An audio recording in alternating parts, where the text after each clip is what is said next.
Hello friends, welcome to my channel. आज के इस वीडियो में हम लोग बिहार स्टेट के टीजीटी हिंदी के प्रीवियस ईयर क्वेश्चंस को आपके साथ डिस्कस करेंगे। और इससे पहले की वीडियोस में भी हमने बिहार स्टेट के टीजीटी हिंदी के प्रीवियस ईयर क्वेश्चंस को आपके साथ डिस्कस किया है। अगर अभी तक आपने उन वीडियोज़ को नहीं देखा है तो उन वीडियोज़ का लिंक आपको डिस्क्रिप्शन बॉक्स में मिल जाएगा, आप उन्हें जाके देख सकते हैं। और इसी तरह और भी प्रीवियस ईयर क्वेश्चन पेपर को देखने के लिए please do subscribe to my channel.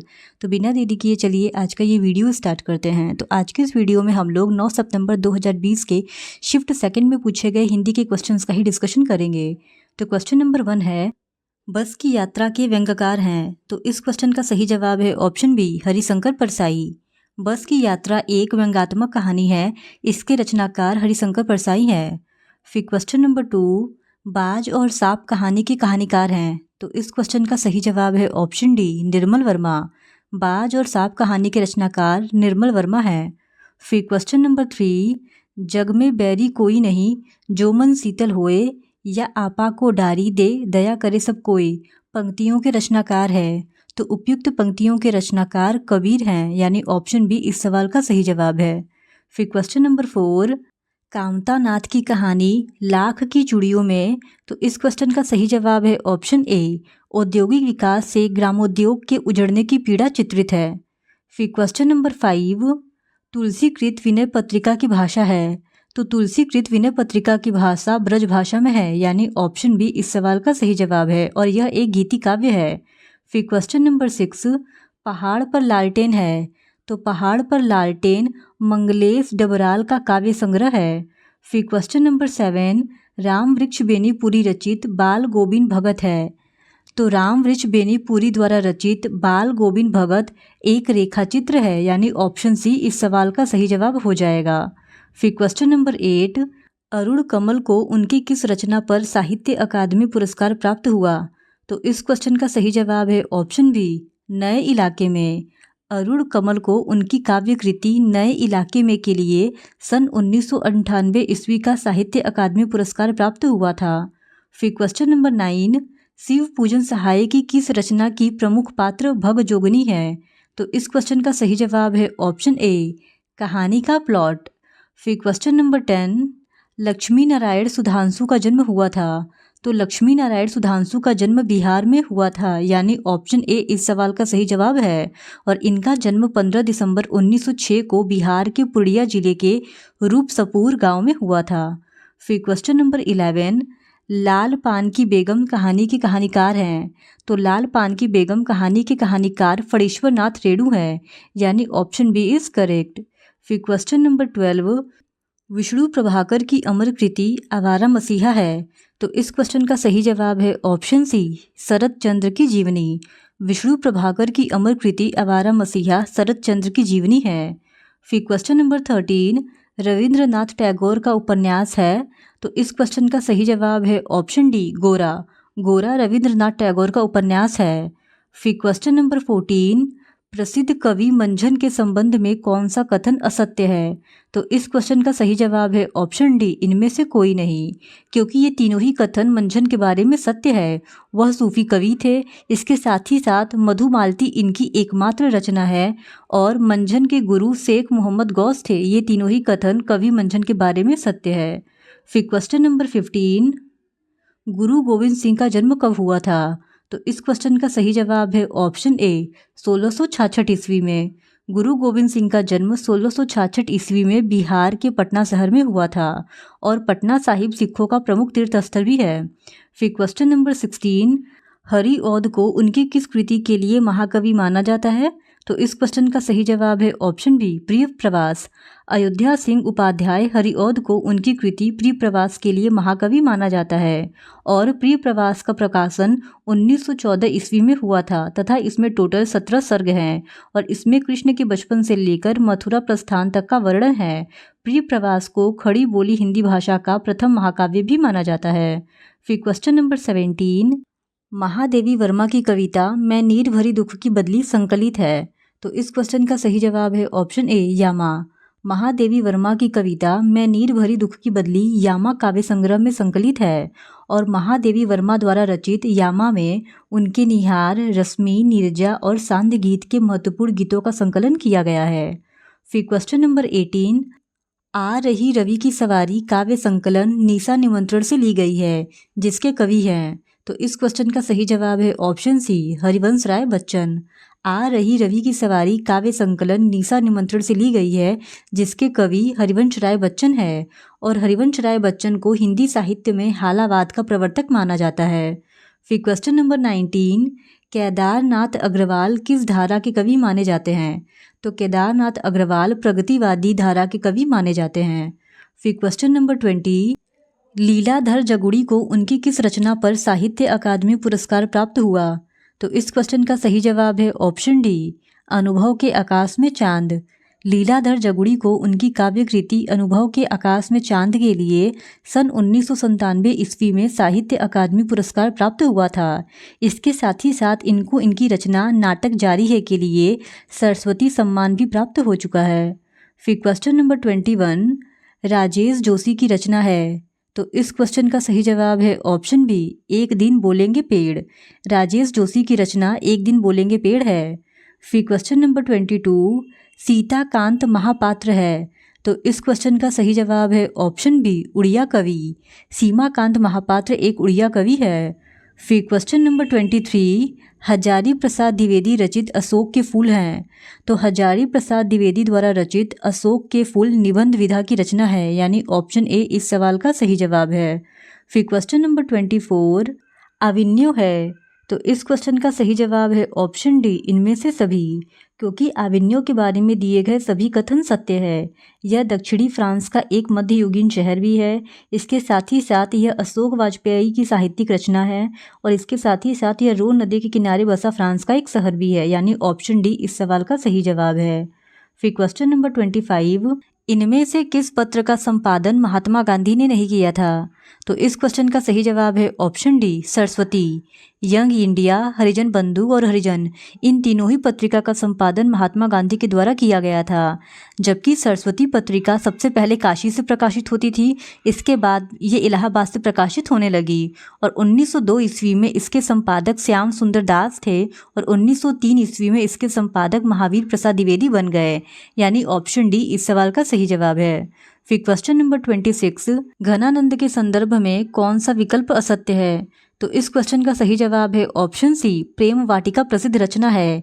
ये कथन घनानंद के बारे में असत्य है, क्योंकि प्रेम वाटिका घनानंद की नहीं बल्कि रसखान की प्रसिद्ध रचना है।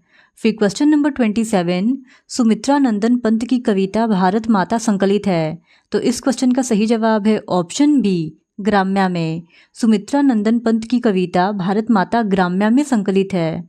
फिर क्वेश्चन नंबर 28, बेटा बिगाड़ के डर से ईमान की बात न कहोगे प्रसिद्ध पंक्ति प्रेमचंद्र की किस कहानी से है?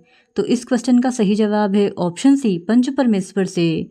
बेटा बिगाड़ के डर से ईमान की बात न कहोगे, यह पंक्ति प्रेमचंद द्वारा रचित पंच परमेश्वर शीर्षक की कहानी से लिया गया है। फिर क्वेश्चन नंबर 29, रामचंद्र शुक्ल लिखित कविता की परख निबंध किसके लिए लिखा गया था?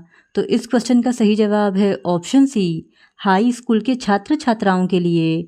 रामचंद्र शुक्ल द्वारा लिखित कविता की परख निबंध हाई स्कूल के छात्र छात्राओं के लिए लिखा गया था। फिर क्वेश्चन नंबर 30, इनमें से किस साहित्यिक रचना पर बनी फिल्म का निर्देशन सत्यजीत राय ने किया है? तो इस क्वेश्चन का सही जवाब हो जाएगा ऑप्शन सी, शतरंज के खिलाड़ी एवं सदगति। दोनों साहित्यिक रचनाओं पर बनी फिल्म का निर्देशन सत्यजीत राय ने किया है।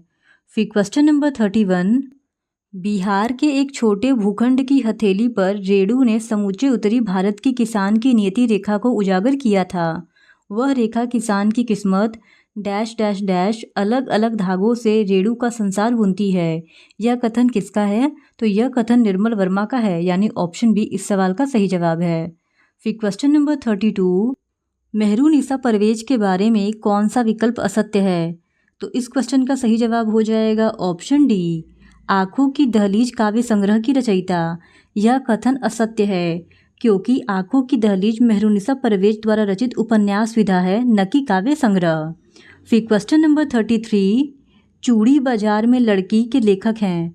तो इस क्वेश्चन का सही जवाब है ऑप्शन सी, कृष्ण कुमार। चूड़ी बाजार में लड़की के लेखक कृष्ण कुमार हैं। फिर क्वेश्चन नंबर 34, कविता की उठान तो कोई नागार्जुन से सीखे और नाटकीयता में तो वे जैसे लाजवाब ही हैं। उनके बात करने के हजार ढंग है और भाषा में भी बोली के ठेठ शब्दों से लेकर संस्कृत की संस्कारी पदावली तक इतने अस्तर हैं कि कोई भी अभिभूत हो सकता है। यह कथन किसका है? तो यह कथन नामवर सिंह का है, यानी ऑप्शन सी इस सवाल का सही जवाब है। फिर क्वेश्चन नंबर 35, इनमें से कौन द्विवेदी युग से संबंधित नहीं है? तो इस क्वेश्चन का सही जवाब है ऑप्शन बी, पंडित बालकृष्ण भट्ट। फिर क्वेश्चन नंबर 36, सूर्यकांत त्रिपाठी निराला द्वारा रचित प्रथम काव्य संग्रह है। तो सूर्यकांत त्रिपाठी निराला द्वारा रचित प्रथम काव्य संग्रह अनामिका है, यानी ऑप्शन ए इस सवाल का सही जवाब है और इसका प्रकाशन 1923 ईस्वी में हुआ था। फिर क्वेश्चन नंबर 37, चंद्रधर शर्मा गुलेरी रचित कहानी उसने कहा था सरस्वती पत्रिका में कब प्रकाशित हुई? तो जून 1915 ईस्वी में चंद्रधर शर्मा गुलेरी द्वारा रचित कहानी उसने कहा था सरस्वती पत्रिका में प्रकाशित हुई थी। फिर क्वेश्चन नंबर 38 है, जयप्रकाश वह नाम जिसे इतिहास समादर देता है, बढ़कर जिसके पद चिन्हों को उस पर अंकित कर लेता है। पंक्तियों के कवि हैं, तो उपयुक्त पंक्तियों के कवि राष्ट्र कवि दिनकर है, यानी ऑप्शन बी इस सवाल का सही जवाब हो जाएगा। फिर क्वेश्चन नंबर 39, अर्धनारीश्वर के निबंधकार हैं। तो इस क्वेश्चन का सही जवाब है ऑप्शन डी, इनमें से कोई नहीं, क्योंकि अर्धनारीश्वर के निबंधकार रामधारी सिंह दिनकर है, जो किसी भी ऑप्शन में नहीं दिया गया था। फिर क्वेश्चन नंबर 40, अगेय द्वारा लिखित कहानी गैंगरीन का बदला हुआ नाम है। तो इस क्वेश्चन का सही जवाब है ऑप्शन सी, रोज़। अगेय द्वारा लिखित कहानी गैंगरीन का बदला हुआ नाम रोज़ है। फिर क्वेश्चन नंबर 41, हिंदी भारत की। तो इस क्वेश्चन का सही जवाब है ऑप्शन बी, राजभाषा है। फिर क्वेश्चन नंबर 42, भाषा के संबंध में कौन सा कथन असत्य है? तो इस क्वेश्चन का सही जवाब है ऑप्शन डी, इनमें से कोई नहीं, क्योंकि दिए गए विकल्पों के कथनों में से कोई भी कथन भाषा के संबंध में असत्य नहीं है। इसी वजह से इसका सही जवाब हो जाएगा ऑप्शन डी। फिर क्वेश्चन नंबर 43, भारतीय संविधान के किस संशोधन द्वारा मैथिली को संविधान की 8वीं अनुसूची में जोड़ा गया? तो इस क्वेश्चन का सही जवाब है ऑप्शन बी, 92 संविधान संशोधन अधिनियम 2003 के द्वारा मैथिली को संविधान की 8वीं अनुसूची में जोड़ा गया था। फिर क्वेश्चन नंबर 44, त्रिभाषा सूत्र के अनुसार पहली भाषा है। तो त्रिभाषा सूत्र के अनुसार पहली भाषा मातृभाषा या क्षेत्रीय भाषा है। फिर क्वेश्चन नंबर 45, B.F. स्किनर के अनुसार।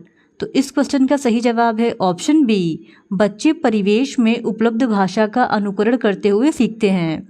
फिर क्वेश्चन नंबर 46, भाषा की कक्षा प्राथमिक कक्षाओं में मातृभाषा के प्रयोग को। तो इस क्वेश्चन का सही जवाब है ऑप्शन ए, सम्मान देना चाहिए। भाषा की कक्षा में मातृभाषा के प्रयोग को सम्मान देना चाहिए। फिर क्वेश्चन नंबर 47, पढ़ने की प्रक्रिया में सर्वाधिक महत्वपूर्ण है। तो पढ़ने की प्रक्रिया में सर्वाधिक महत्वपूर्ण है समझ के साथ पढ़ना, यानी ऑप्शन सी इस सवाल का सही जवाब है। फिर क्वेश्चन नंबर 48, आरंभिक कक्षाओं में भाषा सीखने में सर्वाधिक महत्वपूर्ण है। तो इस क्वेश्चन का सही जवाब है ऑप्शन ए, मौखिक भाषा विकास। आरंभिक कक्षाओं में भाषा सीखने में सर्वाधिक महत्वपूर्ण मौखिक भाषा का विकास है। फिर क्वेश्चन नंबर 49, डिस्ग्राफिया से प्रभावित बच्चों को मुख्य रूप से डैश में कठिनाई होती है। तो इस क्वेश्चन का सही जवाब है ऑप्शन डी, लिखने में। डिस्ग्राफिया से प्रभावित बच्चों को मुख्य रूप से लिखने में कठिनाई होती है। और डिस्ग्राफिया एक ऐसी अक्षमता है जिसमें छात्र को लिखने से संबंधित कठिनाइयों का सामना करना पड़ता है, वो ठीक से नहीं लिख पाते हैं। फिर क्वेश्चन नंबर 50, भाषा शिक्षण में डैश संदर्भ को ध्यान में रखने की ज़रूरत है। तो इस क्वेश्चन का सही जवाब है ऑप्शन सी, बहुभाषिकता। भाषा शिक्षण में बहुभाषिकता संदर्भ को ध्यान में रखने की ज़रूरत है। फिर क्वेश्चन नंबर 51, भाषा अर्जित करने के संदर्भ में डैश सर्वाधिक महत्वपूर्ण है। तो इस क्वेश्चन का सही जवाब है ऑप्शन बी, समृद्ध भाषिक परिवेश। फिर क्वेश्चन नंबर 52, उच्च प्राथमिक स्तर पर व्याकरण शिक्षण का उद्देश्य डैश में सहायक होगा। तो इस क्वेश्चन का सही जवाब है ऑप्शन बी, भाषा की नियमबद्ध प्रकृति को समझने और उसके व्यवहारिक प्रयोग पे। फिर क्वेश्चन नंबर 53, डायरी लेखन का मुख्य उद्देश्य है। तो इस क्वेश्चन का सही जवाब है ऑप्शन डी, अपने भावों विचारों को सत्य, निष्ठा और आत्मविश्वास के साथ पूर्ण भाषिक स्वरूप प्रदान करने में।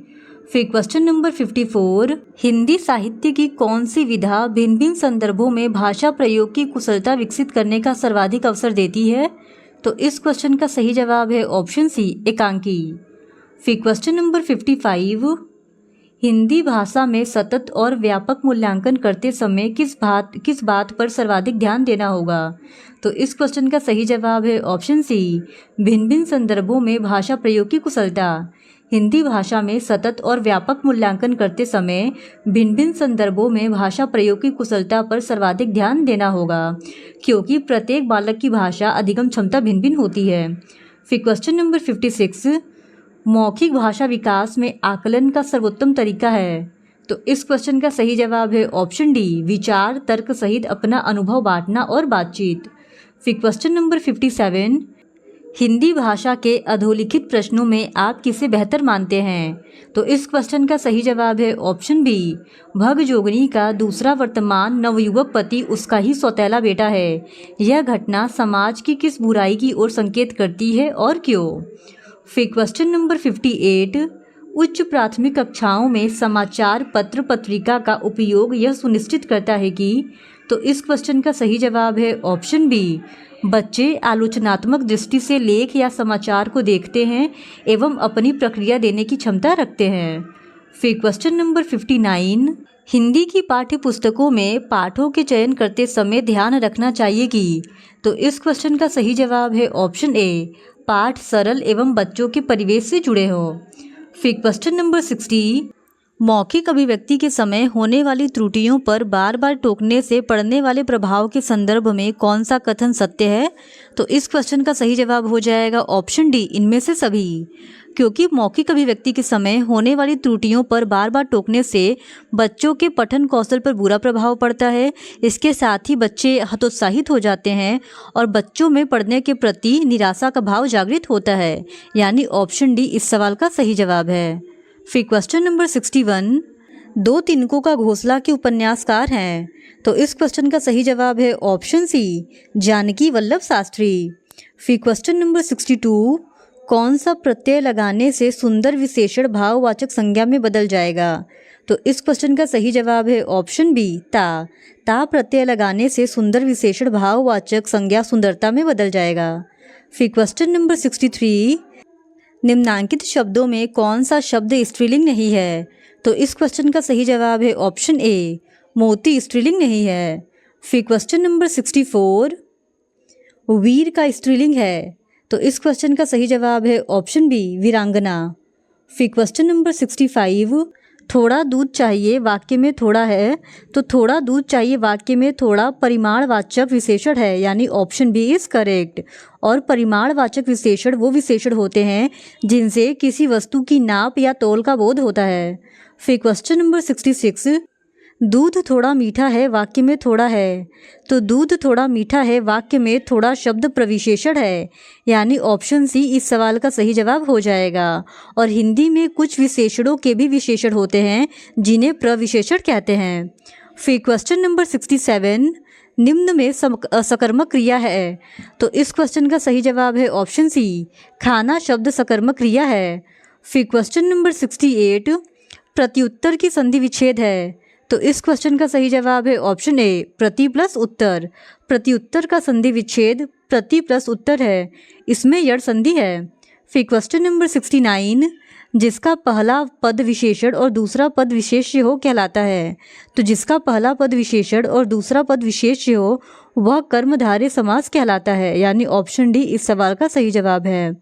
फिर क्वेश्चन नंबर 70, सरल शब्द का पर्यायवाची है? तो सरल शब्द का पर्यायवाची त्राण है, यानी ऑप्शन बी इज करेक्ट। फिर क्वेश्चन नंबर 71, विराग का विलोम है? तो इस क्वेश्चन का सही जवाब है ऑप्शन डी, अनुराग। विराग का विलोम शब्द अनुराग है। फिर क्वेश्चन नंबर 72, अशक्त और असक्त शब्द युग्मों का सही अर्थ युग्म है? तो इस क्वेश्चन का सही जवाब है ऑप्शन सी, असमर्थ और उदासीन। फिर क्वेश्चन नंबर 73, जो दो बार जन्म लेता है कहलाता है? तो इस क्वेश्चन का सही जवाब है ऑप्शन ए, द्विज। जो दो बार जन्म लेता है द्विज कहलाता है। फिर क्वेश्चन नंबर 74, जिगीषा शब्द का अर्थ है? तो जिगीषा शब्द का अर्थ जीतने की इच्छा है। फिर क्वेश्चन नंबर 75, निष्प्रिय का अर्थ है, तो इस क्वेश्चन का सही जवाब है ऑप्शन बी, जो इच्छा से रहित हो। फिर क्वेश्चन नंबर 76, ऐसे शब्द जो संस्कृत और प्राकृत से विकृत होकर हिंदी में आए कहलाते हैं, तो इस क्वेश्चन का सही जवाब है ऑप्शन बी, तद्भव। ऐसे शब्द जो संस्कृत और प्राकृत से विकृत होकर हिंदी में आए हैं वो तद्भव शब्द कहलाते हैं। फिर क्वेश्चन नंबर 77, नीचे दिए गए शब्दों में तद्भव कौन है? तो नीचे दिए गए शब्दों में पंख और दूध दोनों ही तद्भव शब्द हैं, लेकिन आयोग ने इसका उत्तर ऑप्शन सी को सही माना है, यानी दूध को। फिर क्वेश्चन नंबर 78, जो लड़के अच्छे होते हैं परिश्रमी होते हैं वाक्य है, तो यह मिश्र वाक्य है। जो लड़के अच्छे होते हैं परिश्रमी होते हैं, यह एक मिश्र वाक्य का उदाहरण है। फिर क्वेश्चन नंबर 79, चरखा काटना चाहिए वाक्य का शुद्ध रूप है, तो चरखा काटना चाहिए वाक्य का शुद्ध रूप चरखा चलाना चाहिए होगा, यानी ऑप्शन बी इस सवाल का सही जवाब है। फिर क्वेश्चन नंबर 80, रात हुई और तारे निकले वाक्य है। रात हुई और तारे निकले वाक्य संयुक्त वाक्य का उदाहरण है, यानी ऑप्शन सी इस सवाल का सही जवाब होगा। जिस वाक्य में साधारण अथवा मिश्र वाक्यों का मेल संयोजक अवयव द्वारा होता है उसे संयुक्त वाक्य कहते हैं। फिर क्वेश्चन नंबर 81, निम्नांकित में रस नहीं है, तो इस क्वेश्चन का सही जवाब है ऑप्शन बी, माधुर्य रस। दिए गए विकल्पों में माधुर्य रस नहीं है, बल्कि यह काव्य गुण का एक प्रमुख भेद है। फिर क्वेश्चन नंबर 82, जब काव्य में किसी की बाल लीलाओं या किसी के बचपन का वर्णन होता है तो वहाँ कौन रस होता है? तो इस क्वेश्चन का सही जवाब है ऑप्शन डी, वात्सल्य रस।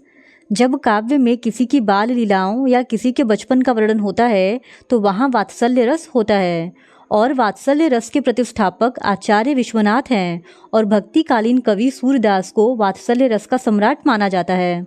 फिर क्वेश्चन नंबर 83, रोला के संदर्भ में कौन सा विकल्प असत्य है? तो इस क्वेश्चन का सही जवाब है ऑप्शन सी, यति 12 मात्राओं के बाद आता है। यह कथन रोला के संदर्भ में असत्य है। फिर क्वेश्चन नंबर 84, सठ सुधरही सतसंगत पाई दी गई पंक्ति में कौन सा अलंकार है? तो दी गई पंक्ति में अनुप्रास अलंकार है। जहाँ वर्णों या व्यंजनों की साम्यता के आधार पर एक से अधिक बार आवृत्ति होता है वहाँ पर अनुप्रास अलंकार होता है। फिर क्वेश्चन नंबर 85, पीपर पात सरिस मन डोला पंक्ति में उपमेय और उपमान क्रमशः है, तो इस क्वेश्चन का सही जवाब है ऑप्शन ए, मन पीपर पात। फिर क्वेश्चन नंबर 86, जहाँ किसी बात का वर्णन इतना बढ़ा चढ़ाकर किया जाए कि सीमा अथवा मर्यादा का उल्लंघन या अतिक्रमण हो जाए वहाँ कौन सा अलंकार होता है? तो वहाँ पे अतिशयोक्ति अलंकार होता है, यानी ऑप्शन डी इस सवाल का सही जवाब है। फिर क्वेश्चन नंबर 87, डॉक्टर गुलाब राय के अनुसार रीति काल का प्रथम कवि कौन है? तो डॉक्टर गुलाब राय के अनुसार रीति काल का प्रथम कवि केशवदास हैं, यानी ऑप्शन डी इस सवाल का सही जवाब है। फिर क्वेश्चन नंबर 88, हिंदी का प्रथम आंचलिक उपन्यास किसे माना जाता है? तो इस क्वेश्चन का सही जवाब है ऑप्शन सी, हिंदी का प्रथम आंचलिक उपन्यास मैला आंचल को माना जाता है, और इसके रचनाकार फणीश्वर नाथ रेणु है। फिर क्वेश्चन नंबर 89, और कहानी के संदर्भ में कौन सा विकल्प असत्य है? तो इस क्वेश्चन का सही जवाब है ऑप्शन सी, और कहानी केवल आत्मानुभूति की प्रतिबद्धता को स्वीकार करते हैं। यह कथन और कहानी के संदर्भ में गलत है। फिर क्वेश्चन नंबर 90, सुनहु तात यह अकथ कहानी आत्मकथा है, तो यह आत्मकथा शिवानी की है, यानी ऑप्शन बी इज करेक्ट। फिर क्वेश्चन नंबर 91, ताप के ताए हुए दिन के लिए किसे साहित्य अकादमी पुरस्कार प्राप्त हुआ? तो इस क्वेश्चन का सही जवाब है ऑप्शन सी, त्रिलोचन।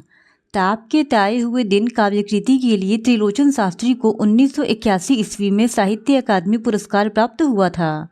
फिर क्वेश्चन नंबर 92, वाग देवी की कांस्य प्रतिमा किस पुरस्कार में प्रदान की जाती है? तो इस क्वेश्चन का सही जवाब है ऑप्शन बी, ज्ञानपीठ पुरस्कार। वाग देवी की कांस्य प्रतिमा ज्ञानपीठ पुरस्कार में प्रदान की जाती है, और ज्ञानपीठ पुरस्कार के संस्थापक श्री साहू शांति प्रसाद जैन थे। इसकी स्थापना 1961 ईस्वी में हुई थी और ज्ञानपीठ पुरस्कार भारतीय ज्ञानपीठ न्यास द्वारा भारतीय साहित्य के लिए दिया जाने वाला सर्वोच्च पुरस्कार है। इस पुरस्कार में 11 लाख रुपए की धनराशि, प्रशस्ति पत्र और वाग्देवी की कांस्य प्रतिमा दी जाती है। फिर क्वेश्चन नंबर 93, छायावाद के समाप्ति काल के आसपास सामाजिक चेतना को लेकर कौन सा वाद निर्मित होना आरंभ हुआ? तो इस क्वेश्चन का सही जवाब है ऑप्शन ए, प्रगतिवाद। छायावाद के समाप्ति काल के आसपास सामाजिक चेतना को लेकर प्रगतिवाद का निर्माण होना आरंभ हुआ था। फिर क्वेश्चन नंबर 94, रश्मि रथी का कथानक लिया गया है। तो इस क्वेश्चन का सही जवाब है ऑप्शन ए, महाभारत से। रश्मि रथी का कथानक महाभारत से लिया गया है। यह एक खंड काव्य है और इसके रचनाकार रामधारी सिंह दिनकर है। फिर क्वेश्चन नंबर 95, इनमें दुष्यंत कुमार का गजल संग्रह है।